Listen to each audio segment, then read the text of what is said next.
세상과 소통하는 특별한 과학자를 볼 거고요. 여기 위에 보면 제재 선정 의도라고 해가지고 이 제재는 과학적 지식을 글로 풀어서 대중과 소통하는 과학자를 인터뷰한 내용을 담은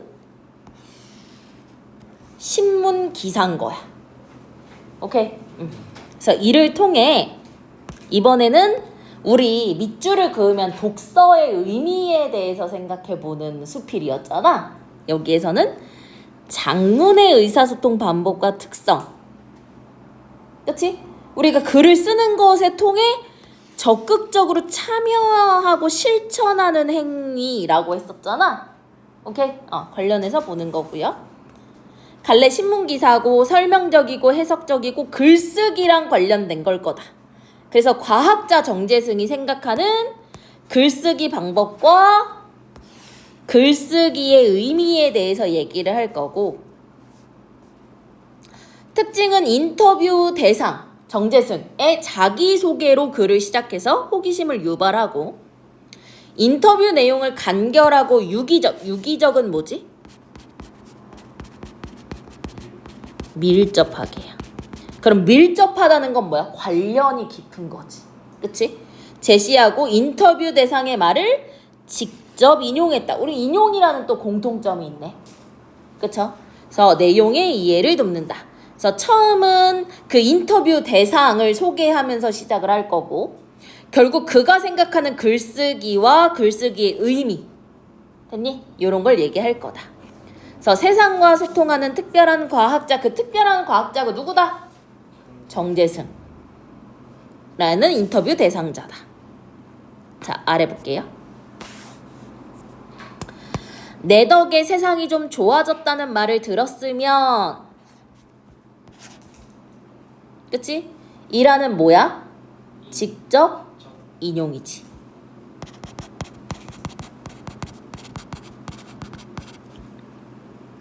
그래서 자기소개를 인용해서 독자의 호기심과 흥미를 불러 일으킨 거야. 그치? 그럼 이건 누구의 자기소개야? 그치? 자, 인간의 뇌는 어떻게 선택하는가를 연구하는 물리학자.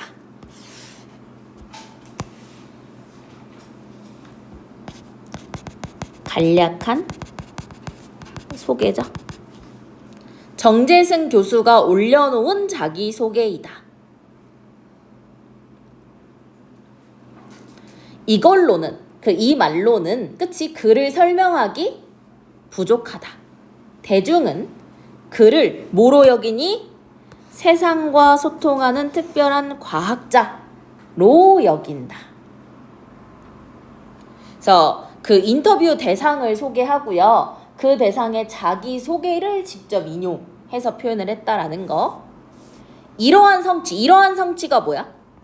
대중이 그를, 그치? 이렇게 여기는 성취에는 뭐가 있어? 정재승식 글쓰기가 자리하고 있다. 요게 중심 제재지.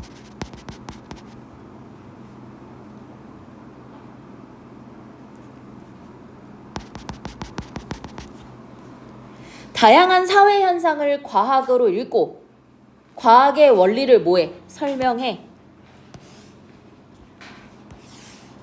이게 뭐야? 그의 글쓰기야. 그치? 이게 정재승의 글쓰기 방식이야. 그의 글쓰기는 새로운 영역을 보여줬다. 반딧불이 동시에 불을 깜빡이는 거, 같은 벽에 걸린 추시개의 진동이 같아지는 동기화 현상을 보여준다. 그럼 이런 것들이 뭐냐? 사람들이 과학과 관련 있다고 보지 않았던 현상들 이거든. 그치? 그러니까 전혀 상관없을, 무엇과? 이 둘이, 그치? 전혀 상관없을 것 같은 현상이 과학적인 원리로 설명되는 것을 보여주면서 독자들에게 신선한 지적 자극을 주는 게 글쓰기 방법 중 하나다. 됐니? 됐니? 단순히 정보를 나열해서 과학을 알려주겠다가 아니야. 이해되니? 그러면은 주의해야 되는 거. 아니라고 했는데 그게 맞다고 하면 틀린 선지야. 이해되죠? 이야기 안에 뭐를 해? 지식을 얹어서 그 지식으로 우리 사회를 돌아봤을 때 어떻게 보이는가를 염두한 글쓰기야.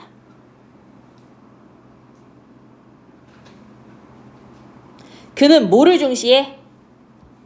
이야기를 중시해. 왜? 이야기는 어떤 힘이 있는데? 알려주는 것뿐만 아니라 영향을 미치고 있어요. 그치? 그럼 영향을 미치는 거야. 공동체에 긍정적인 영향. 그치? 그래서 공동체의 발전을 도모하고자 하는 그의 가치관이 드러난다고 볼 수 있는 거지. 맞나요?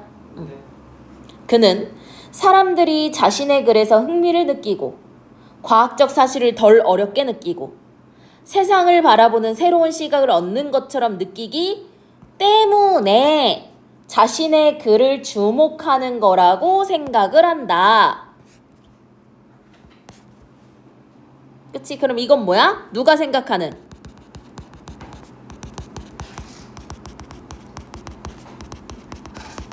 그치? 그가 생각하는?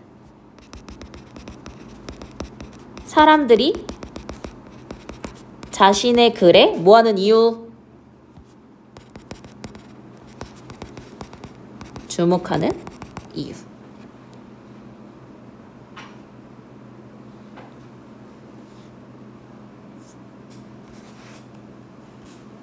됐나요? 오케이. 그래서 뭐를 중시해? 이야기를 중시해. 왜? 영향을 미치니까. 오케이. 다음 페이지. 그가 이런 글을 쓰는 이유는 뭐 때문이야? 소통의 기쁨을 갖기 위해서야. 그럼 여기에서 이 글쓰기 자체가 사회 문화적 맥락 속에서 소통하는 의사소통 행위구나를 알 수 있다는 거고.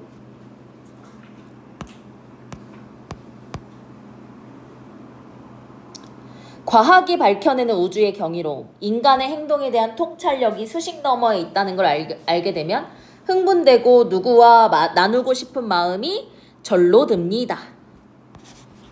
역시 무슨 인용? 직접 인용. 그러나 요런 거 볼게. 선생님이 이 전까지는 안 했지만 우리 뭐 그러나 그리고 그래서 따라서 이런 거 있잖아. 우리 요런 걸 뭐라고도 해? 맞아. 그 이야기의 표지판 역할을 해주기 때문에 담화 표지라고 해. 그럼 그러나는 앞의 내용과는 살짝 다른 내용이 나올 거라는 거잖아. 그러나 과학적 지식을 대중과 소통한다는 건 쉽지 않아. 쉽지 않아. 그래서 그는 뭐를 사용해? 인용, 비유, 예제를 최대한 활용을 합니다. 이게 그의 전략인 거지. 그치? 그래서 주변에서 직접 뭐 할 수 있는 거, 경험할 수 있는 예고, 말보다 느낌으로 다가오는 인용, 그치? 을 가져옵니다. 됐나요? 글을 쓰는 이유 뭐 때문에? 소통의 기쁨 때문에. 그치? 활용하는 방법 뭐? 인용, 비유, 예제. 근데 이때 얘는 경험에서 우리가 쉽게 경험할 수 있는 거. 인용은 말보다는 느낌이 빡 오는 인용. 다양한 분야를 넘나들며 지식을 종횡으로 엮고 묶는 그의 글쓰기. 그의 글쓰기 특징이 있네. 그치? 맞니? 이것에는 그의 학창시절부터 해온 문학, 영화, 음악 등의 폭넓은 독서가 그 자양분을 이룬다라는 거지. 됐니? 이게 기본 바탕이라는 거잖아. 됐니? 그래서 그는 대학 시절 학교 신문에 정기적으로 영화 평을 기고했고, 그러니까 예전부터 글을 썼고, 대학원 석사 1학년 때 과학 잡지에 영화 속 담긴 과학의를 연재하면서 대중적 과학 글쓰기를 배웠어. 학창 시절부터. 그 이후 미국에서 만난 지금의 여자친구도 재미있게 볼 수 있도록 복잡한 사회 현상을 과학적으로 설명한 글을 모은 게 지금 뭐야? 과학 콘서트의 시작인 거야. 이게 그 작가의 대표작인 거든. 그치? 그래서 인기도서라는 그 과학 콘서트가 그 여자친구 연애 편지에서 비롯된 셈이다. 됐니? 그래서 그는 그 책의 성공 이후 주변의 기대에 부응해야 된다는 뭐를? 부담감에 글이 써지지 않았다고 한대. 그래서 7년 동안은 새 책을 쓰지 못했대. 그치? 그래서 아예 책을 쓰지 못할 것 같은 불안감도 들었대. 그래서 그걸 넘어서기 위해 맞니? 그 출구. 그럼 이것도 비유 아니니?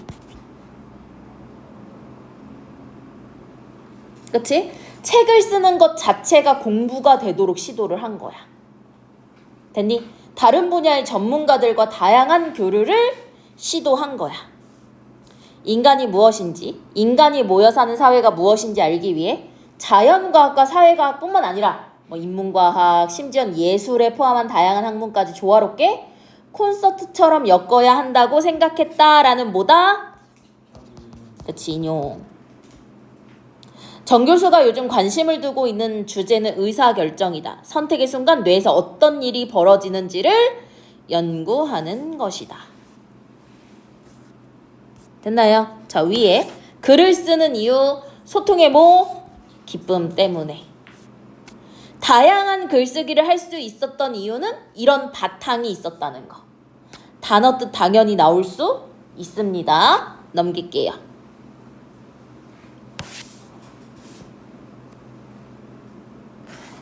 사람들은 역시 인용이죠. 그쵸? 경제학자들이 이야기하는 것처럼 자, 그럼 경제학자들의 이야기가 뭐야? 자신의 이익을 극대화하기 위해서 의사결정을 한다는 거잖아. 그치? 근데 그렇게만은 흘러가지 않는다는 거지. 사람들이 왜 공정함을 요구하고 공정하지 못한 상황에서는 자신의 이익을 포기하면서까지 항의하는지, 왜 사람들은 무임승차를 하면서 또 어떤 경우는 협력하는지 등 선택의 문제에 뇌라는 복잡한 시스템이 어떻게 관여하는지 물리적인 관점에서 바라보고 싶다. 그럼 요즘 관심을 두는 주제 나왔고, 정 교수는 글쓰기가 자신의 삶을 뭐하게 한다? 성찰하게 한다.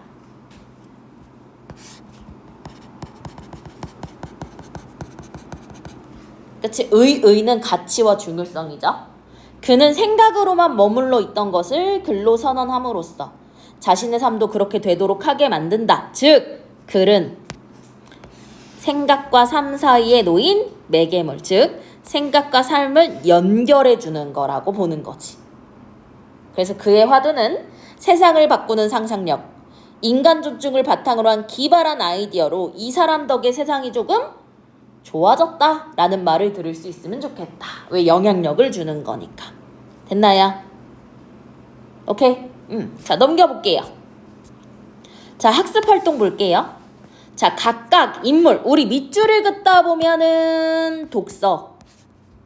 그치? 세상과 소통하는 특별한 과학자는 장문의 의미를 볼 수 있었지. 자, 먼저 밑줄을 긋다 보면은 필자가 흐릿한 호물 먹고랑이라고 했어. 그치? 맞니? 거긴 그 밑줄을 통해서 나의 감정 이런 게 고여있다라고 했었고, 독서의 의미는 나와 나 자신, 현재와 과거, 우리와 타자를 뭐 해준다? 이어준다.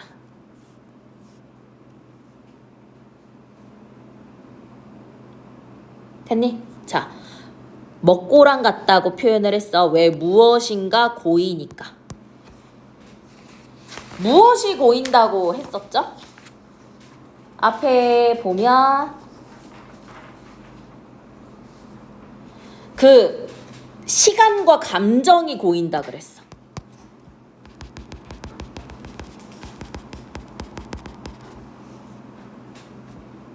그치? 그 밑줄을 긋던 순간에 시간과 감정이 고인다고 얘기를 했고요. 그 다음 이거 이제 어차피 인터뷰였잖아. 그래서 지금 대화 형식으로 드러낸 거래. 됐니? 인터뷰하는 사람이 필자야? 됐니? 글을 쓸 때 중시하는 거 이야기. 왜? 영향을 주니까. 그치? 맞니? 근데 이제 그런 사람과 일반인과 소통하기 위해 인용, 비유, 예제를 최대한 활용해. 이때 얘는 일상생활에서 경험할 수 있는 거. 인용은 말보다는 느낌으로 감각할 수 있는 거. 그럼 교수님에게 글쓰기란 뭐냐? 성찰해 주는 것. 이게 의지. 됐니? 오케이. 넘어갈게요. 자, 두 인물이 각각 봐봐. 세상과 의사소통하는 방법. 그게 뭐야? 독서도 세상과 의사소통하는 방법이고 장문 역시 세상과 의사소통하는 방법이라는 거지. 됐니? 자, 얘는 뭐야? 독서로 소통하고 있고 얘는 장문으로 소통을 하고 있는 거지. 그치? 그럼 독서와 장문 역시 뭐야? 문자 언어를 중심으로 의미를 구성하고 사회문화적 맥락 속에서 소통하는 문어 의사소통이라는 거고. 그치? 이것은 개인 간의 의사소통을 넘어 공동체의 발전을 도모하고 지식과 정보, 문화가 전술되고 창출되는 뭐다? 행위이다.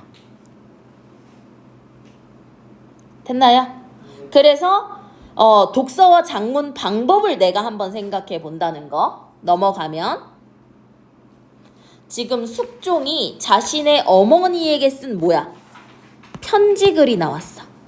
우리 편지글을 뭐라고도 하냐면 서간이라고 해. 서간.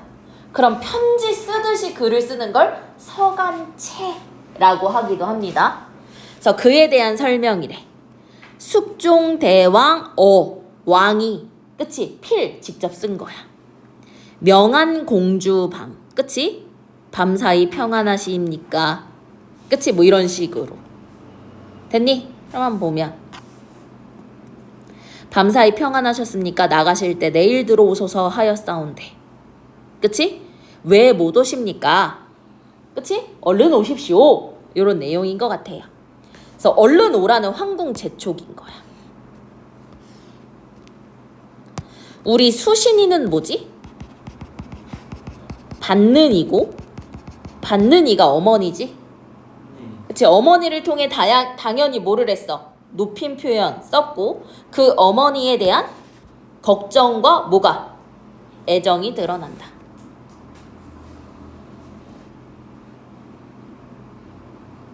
자, 조선 19대 임금 숙종이 어머니 명성왕후 명성황후 아니고 명성왕후야. 그치? 오케이?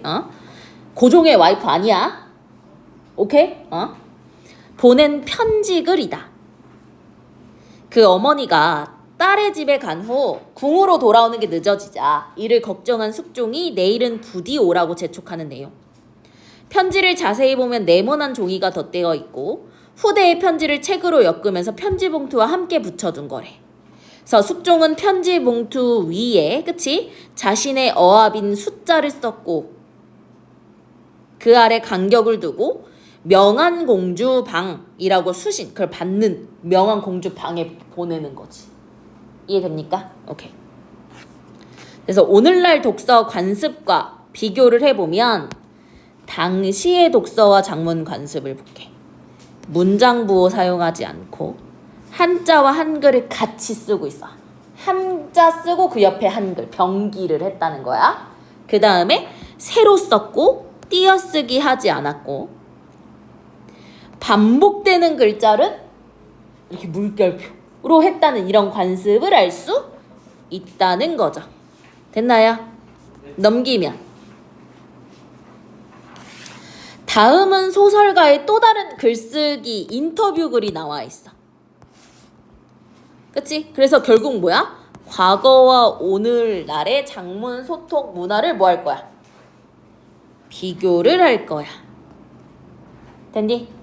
소설가가 되기 전 저는 공장에서 10년간 일했어요. 500도가 넘는 액체 아연을 국자로 떠서 틀에 붓는 일이었죠. 집과 공장만 오가다 보니 어느 날 우울함이 찾아왔어요. 우리 온점이라든지, 그치? 큰 따옴표라든지 문장부호 사용하고 있다는 거 보이고, 가로로 쓰고 있고, 띄어쓰기 하고 있죠. 글쓰기를 만났어요. 인터넷에 글 쓰는 법을 검색해서 글을 쓰기 시작했어요. 인터넷 게시판에 첫 소설을 올리고, 그치? 궁금한 사람이 있다면 다음 편을 마저 올리겠다고. 근데 50분 만에 댓글이 달린 거지. 궁금하다는. 그래서 새로운 글을 올리게 되고, 독자들이 개연성이 부족하다고 하면 개연성이 뭐냐 물었고, 독자들이 맞춤법을 수정해주면 또 다른 표현을 알려주며 반박하는 글쓰기를 이어갔어. 쌍방향적으로 소통하며 글을 썼어. 이렇게 300편이 넘게 쌓인 이야기를 모아 소설집이 돼서 내가 작가가 될 수 있었습니다. 그치? 그래서 면담 인터뷰고요. 체험적 고백적 소설가가 된 과정. 됐니? 자, 과거 오랜 시간이 걸리고 종이에 붓으로 쓴 글을 통해 사람을 통해 주고받고 편지와 편지 봉투를 엮어서 책으로 만들기도 했다라는 거. 오늘날은 즉각적이고 쌍방향적으로 소통할 수 있고 인터넷에 공유할 수도 있고 인터넷에 쓴 글이 인터넷에서만 있는 건 아니고 그걸 또 종이책으로 출간할 수도 있는 거고. 됐나요? 그렇게 확인해주면 될 것 같아요. 됐나요? 오케이.